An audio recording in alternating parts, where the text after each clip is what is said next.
வாங்க பாசிப்பயிறு தோசை பார்த்துடலாம். பாசிப்பயிறு 2 கப்பு எடுத்து நைட்டே ஊற வச்சிடலாம். நல்லா ஊற வச்சு 8 மணி நேரம் ஊறட்டும். ஊறி வந்த பாசிப்பயிரை ஊறின தண்ணியோடையே அரைச்சிடலாம். 1 கப்புக்கு 2 கப்பு தண்ணின்னு 2 கப்புக்கு 4 கப்பு தண்ணி ஊற்றி ஊற வச்சிடலாம். அப்போ தான் நல்லா ஊறும். அது கூட இஞ்சி ஒரு சின்ன துண்டு, 1 ஸ்பூன் மிளகு, 1 ஸ்பூன் ஜீரகம் போட்டு அரைச்சிக்கலாம்.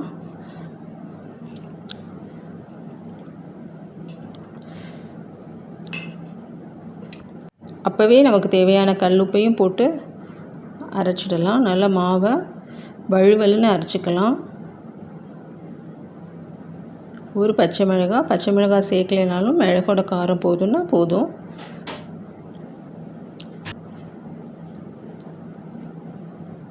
நல்ல மாவை வழுவழுன்னு அரைச்சி எடுத்தாச்சு. லேசாக பெருன்னு இருக்கும், இருந்தாலும் இந்த மாதிரி நல்லா அரைச்சி எடுத்துடலாம்.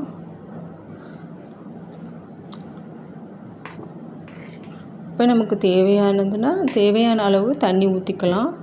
இல்லைன்னா அப்படியே தோசை ஊற்றலாம். இப்போ எனக்கு கொஞ்சம் தோசை பக்குவத்துக்கு தண்ணி தேவைப்படுது. அந்த மாதிரி தோசை பக்குவத்துக்கு ஏற்ற மாதிரி தண்ணி ஊற்றிக்கோங்க.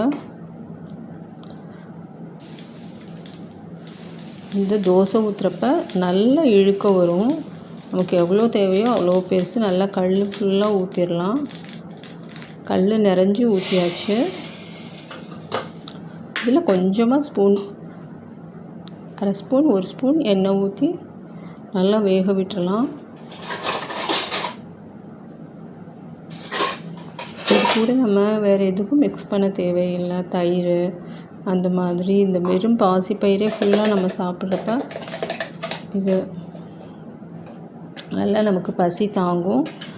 வெயிட் லாஸ்க்கும் ஒரு நல்ல உணவு இது.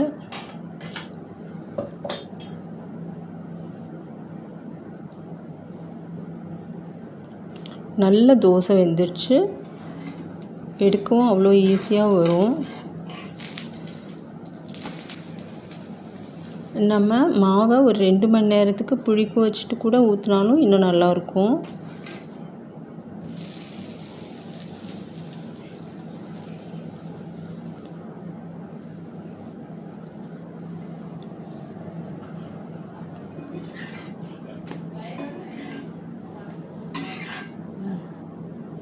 இது கூட நம்ம தேங்காய் சட்னி வச்சு சர்வ் பண்ணிட வேண்டியதான்.